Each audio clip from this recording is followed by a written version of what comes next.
Heboh, deretan pengakuan mengejutkan para mantan klien pengacara Rasman Nasution soal ulahnya di balik layar kini bermunculan. Setelah Dr. Richard Lee yang kini prosesnya sudah sampai ke meja hukum, kini muncul istri mantan Gubernur Sumatera Utara Gatot Pujo Nugroho bernama Evi Susanti yang mengaku sudah membayar Rasman lebih dari 1 miliar, namun 2 minggu kemudian Rasman mundur dan tidak melakukan kewajibannya sehingga dituding melakukan wan prestasi. Lantas, seperti apa pula aksi Dr. Richard Lee membongkar boroknya Rasman? Dan apa pula yang membuat iklim hakim yang tiba-tiba mencabut kuasanya dari Rasman Nasution?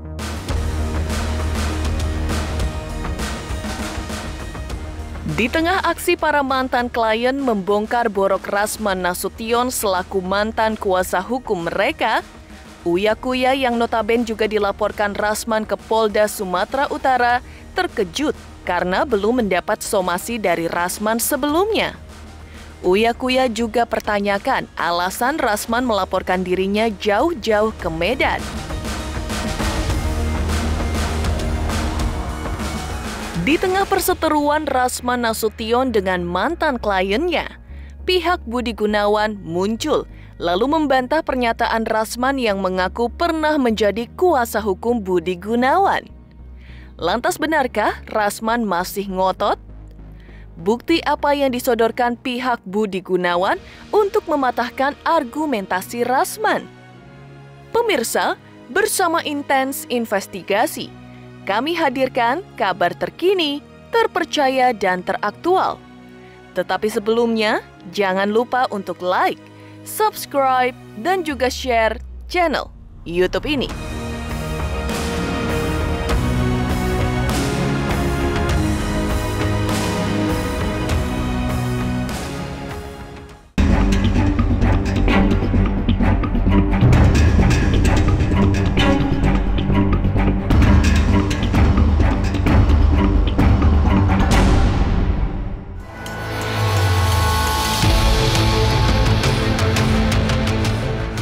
Deretan mantan klien pengacara Rasman Nasution belakangan ini membuat pengakuan yang mengejutkan ke publik. Kini muncul Evi Susanti, istri mantan Gubernur Sumatera Utara Gatot Pujo Nugroho yang membongkar ulah Rasman selaku mantan kuasa hukumnya. Evi mengaku sudah memberikan uang kepada Rasman untuk menjadi kuasa hukum lebih dari 1 miliar. Tapi tiba-tiba, 2 minggu setelah menandatangani surat kuasa, Rasman justru mundur. Terungkapnya berbagai keluhan mantan klien Rasman membuat Dr. Richard Lee menyadari bahwa apa yang ia lakukan selama ini sudah benar. Apalagi, ia mengaku sudah membayar Rasman secara profesional walau Rasman dikatakannya tidak melakukan tugas yang diinginkan Dr. Richard Lee. Lantas, seperti apa respon Rasman atas berbagai pernyataan mantan kliennya ini? Kami saat itu sebetulnya besar lah, maaf ya gitu untuk seorang beliau gitu ya. Ya mahal lah kalau untuk kami gitu ya. Apalagi kan saya tuh agak berpikirnya tuh gini, ini kan perkara seharusnya kan ditandatangani oleh saya dan Bapak gitu, tapi dia menyuruh saya hanya tanda tangan oleh saya gitu kan, udah bayar dulu gitu. Sementara 2 minggu setelah ditandatangani dia mundur. Seharusnya kalau dia mundur berarti ada sesuatu, ada yang dia tidak lakukan kewajibannya dia kepada saya gitu. Itu kan bentuk dari wan prestasi dia kepada saya gitu kan. Tapi uangnya sudah masuk Bu mungkin? Udah. Jadi total uangnya 60.000 US dollar. Jadi kalau totalnya 1.298. Saya juga kan nggak nyangka ya, saya pikir pengacara beneran dengan banyak prestasi. Ternyata bukan hanya bermasalah dengan saya, bermasalah dengan klien-klien lainnya juga. Dan juga setelah dibuka, waduh banyak banget boroknya. Kalau artis yang lain mungkin gratis. Saya bayar loh, bayarnya mahal loh. Ngasih bonus pula. Ya bukan cuma terima kasih. Ya, artinya kan ada feedback ke saya. Ya, kan secara feedback ada saya, tapi kan jangan kurang ajar. Kalau sudah sampai melampaui membuka rahasia saya, memposting foto saya dengan tidak ada izin saya, itu kan namanya ingin menghancurkan saya, menjelek-jelekkan saya, bilang saya harus masuk penjara, bahkan terakhir demoin saya lagi. Masa saya harus bayar terus orang kayak gitu? Pokoknya belum sampai 1 tahun, saya sudah habisin duit miliaran. Ketika dia dibebaskan, dalam artian ditangguhkan, yang dia ditangkap di Palembang, dia kirim saya 100 juta ucapan terima kasih. Tanya dia, di mana saya mungkin meras-meras dia? Benar nggak? 100 juta dia kirim saya, malam itu dan ngajak saya nginap di hotel. Bukan saya nggak mau nginap di hotel, saya keluar negeri juga kuliah.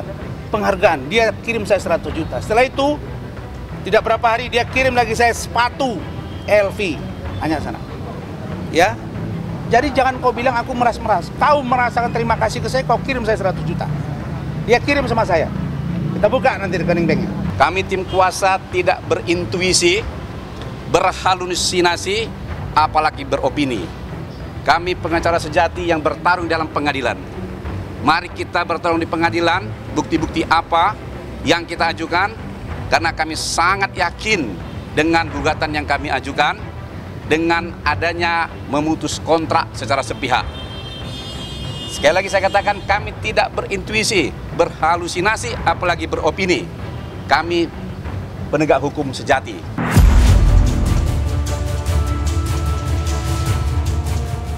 Relasi kuasa hukum dan klien yang dulu terjalin, kini justru berubah menjadi 2 seteru.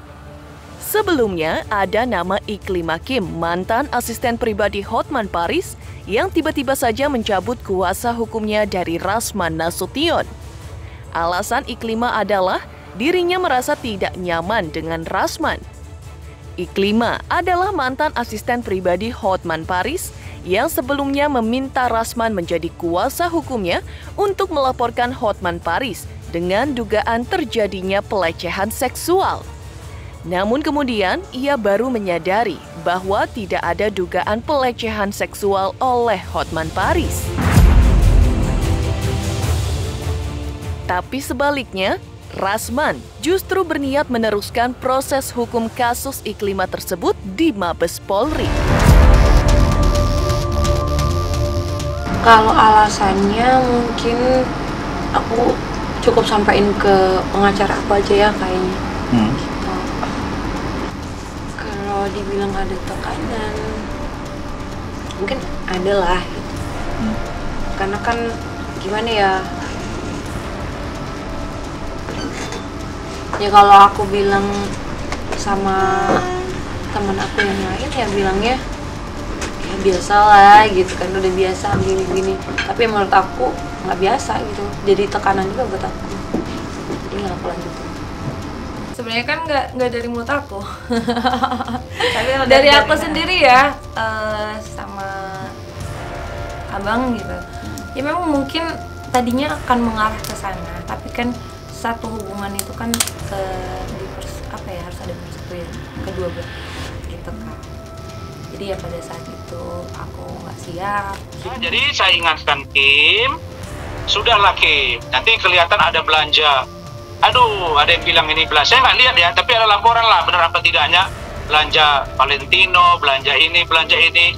Saya tahu lah semua. Jadi saya tidak mau bicara, nanti dikira saya membongkar rahasia klien. Walaupun tidak ada rahasia selama ini yang saya bongkar, tapi kalau Kim cari masalah dengan saya, dia menganggap selesai masalah dengan Hotman, nanti beruntun. Ingat, saya bukan orang bodoh, saya bukan orang bego, data ada di saya, dan sudah saya kirim percakapan itu kepada Bapak Kabar Reskrim Mabes Polri, kepada Bapak Kapolda Metro Jaya, karena ada juga laporan di sana terkait dengan laporan porno aksi. Gunanya apa? Untuk melihat rangkaian perilaku Hotman. Ditanda terima di Badan Reserse Kriminal Mabes Polri, Biro Pembinaan dan Operasional, tanggal 25 Mei. Nih, kepada yang terhormat Bapak Kabar Reskrim Mabes Polri di Jakarta, UP Karobin Ops Bareskrim Mabes Polri. Dengan ini perkenankan saya yang bertanda bahwa ini nama Putri Iklima Aprilia. Dengan ini melaporkan Saudara Hotman Paris Hutapea, pekerjaan seorang pengacara yang berada di Jakarta, karena telah melakukan pelecehan seksual terhadap diri saya. Jadi saya ingatkan Kim, jangan cari masalah sama saya. Saya punya data tentang kau, semua ada sama saya. Tapi saya dorong selesaikan. Begitu selesai, berarti Hotman Paris bertekuk lutut, dalam tanda kutip, menyerah kan? Selesai.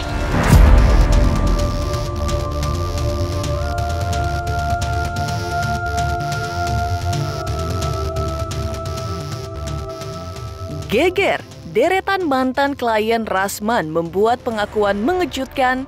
Seperti apa pula reaksi Uya Kuya pasca dilaporkan Rasman ke polisi? Pemirsa Intens Investigasi, jangan lupa untuk like, subscribe, dan juga share channel YouTube ini. Halo, saya Reski Aditya. Saksikan Intens Senin sampai Sabtu 3 kali sehari.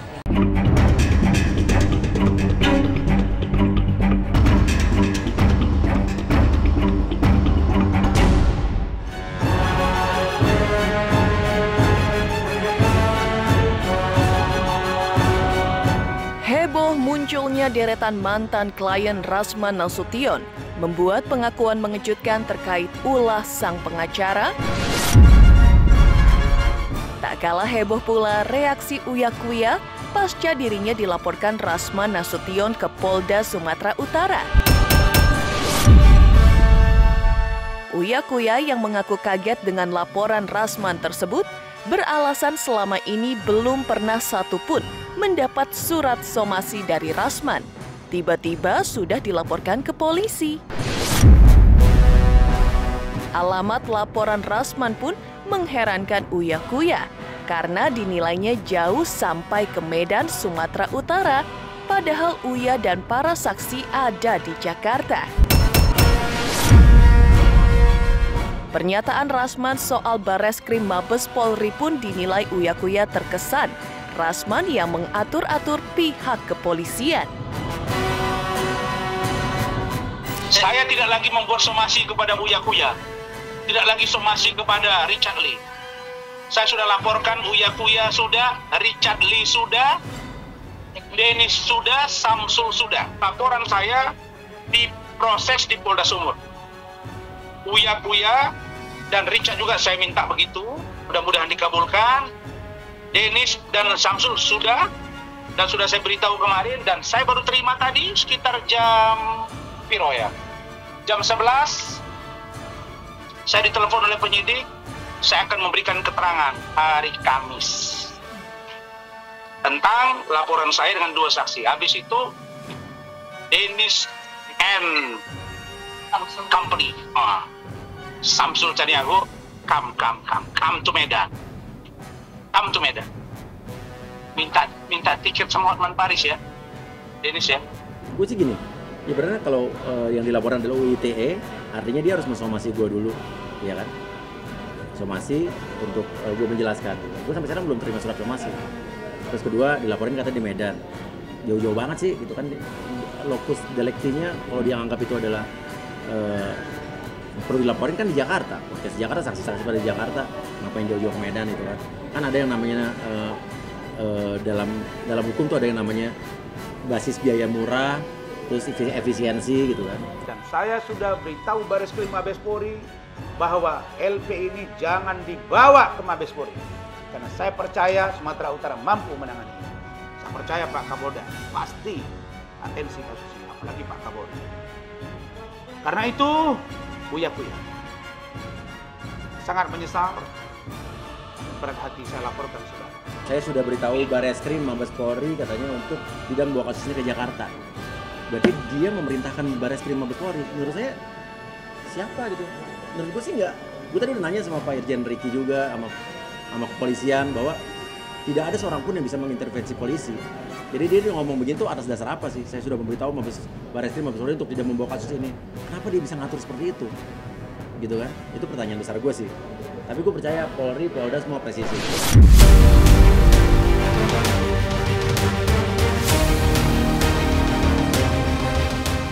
Menanggapi laporan Rasman, Uya Kuya sendiri hanya menunggu tahap selanjutnya karena ia sendiri tidak tahu dilaporkan Rasman dalam konteks apa. Bahkan dalam menanggapi perseteruannya dengan Rasman, Uya Kuya mengaku santai dan tidak mudah terpancing oleh berbagai aksi Rasman. langkah selanjutnya tinggal tunggu aja gitu kan. Karena kita nggak tahu yang dilaporin apa. Saya mah nyantai. Dari awal saya nggak pernah menganggap ini suatu hal yang harus jadi kebencian buat saya dan keluarga. Enggak, saya menganggap ini dengan fun aja. Dengan fun, dia mau ngomong apa tentang saya, saya ketawa-ketawa aja. Malah kadang-kadang saya melihat abang apa tuh kita kan suka ketawa, jadi lucu gitu. Jadi kan nggak salah dong kita lucu ya kan, karena menghibur gitu. Jadi gue nganggapinnya juga biasa-biasa aja. Pernah nggak sih lihat gue marah-marah, weh apa lu? Nggak pernah gitu. Tapi nggak kepancing kan? Enggak lah, nggak kepancing, gue ngapain? Kan kita juga buat karya aja. Kalau mau misalnya kita membalas sesuatu hal yang lain, apa sesuatu hal yang misalnya ngomongin kita, balas dengan karya, kayak ngerosting aja, kayak segala macam biasa kan.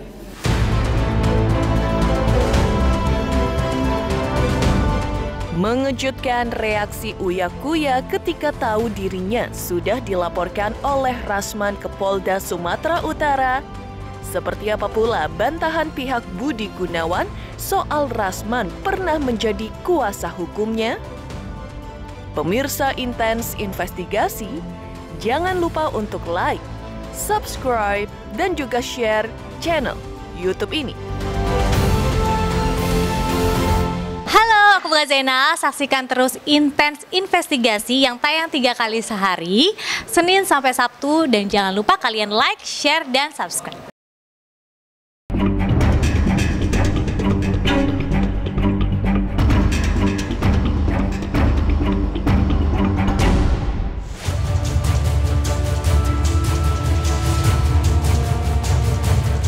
Reaksi Uya Kuya yang mengejutkan saat tahu dirinya dilaporkan oleh Rasman Nasution ke Polda Sumatera Utara.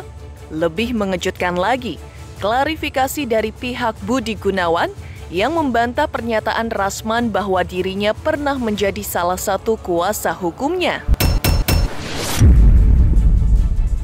Salah satu tim kuasa hukum Budi Gunawan bernama Ricky HP Sitohang membantah pernyataan Rasman tersebut. Ricky HP Sitohang juga meminta Rasman untuk tidak membawa Budi Gunawan kliennya dalam masalah pribadi Rasman dengan klien atau mantan kliennya. Bahkan, kuasa hukum Budi Gunawan ini mengatakan bahwa apa yang disampaikan Rasman Nasution sudah masuk pada kategori kebohongan publik. Tapi kenapa kami muncul saat sekarang ini? Karena kami anggap sudah agak meresahkan. Sudah membawa orang-orang lain. Dan ini harus saya luruskan. Secara pribadi, saya sudah minta supaya jangan lagi dibawa-bawa masalah ini. Udahlah, urusan personal ke personal silakan selesaikan sendiri. Tapi jangan membawa-bawa nama beliau. Apalagi membawa-bawa sebagai pengacaranya beliau. Wah, ini yang kami nggak terima. Kalau dikatakan itu ya bisa saja dikatakan kebohongan publik ya. Oh iya, benar. Waktu pertama kali beliau kirim chatannya tuh, pengacara BG, jubir Jokowi Ma'ruf. Banyak lagi pengacaranya mantan gubernur Sumut dikirim yang gede-gede semua. Ternyata apa, dari 3 ini aja ya, pengacara BG bukan. Setelah saya baca, saya kena tipu bed judul juga nih, jubirnya Jokowi Ma'ruf. Tapi ternyata waktu diisinya dibilang pembekalan calon. Tapi judulnya di sini kan jubirnya Jokowi Ma'ruf, jadi kan ngerasa ditipu.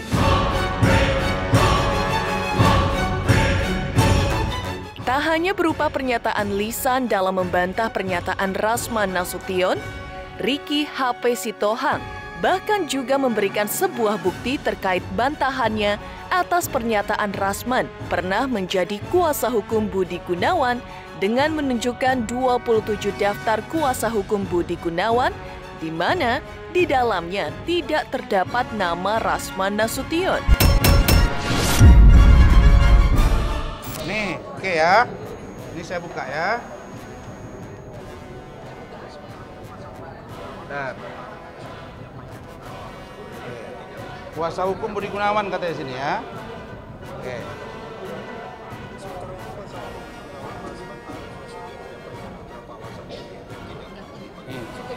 Sudah ada.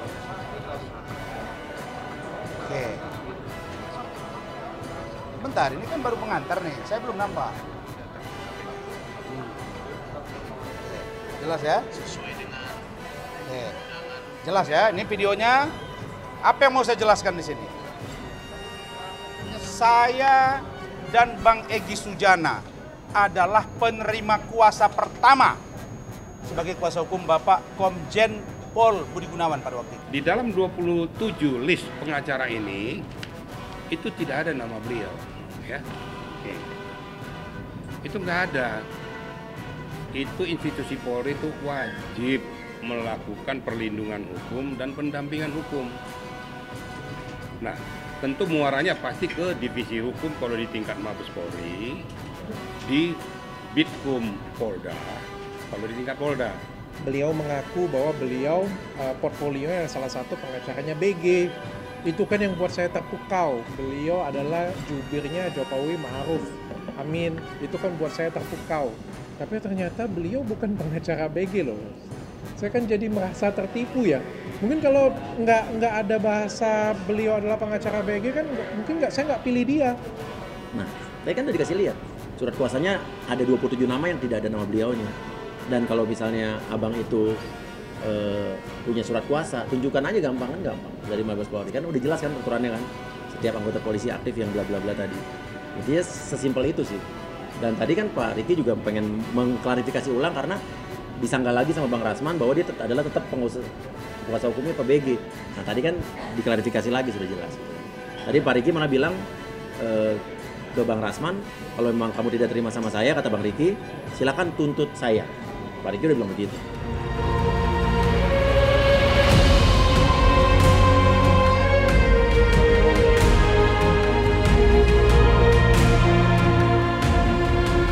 Demikian pemirsa, kabar terkini, terpercaya dan teraktual yang kami hadirkan hari ini. Saksikan terus Intens Investigasi setiap hari Senin sampai dengan Sabtu, tayang 3 kali sehari, yaitu pada pukul 11 siang, 3 sore dan 7 malam, tentunya hanya di YouTube channel. Dan pastikan jangan lupa untuk like, subscribe, share, dan juga komen channel Intens Investigasi.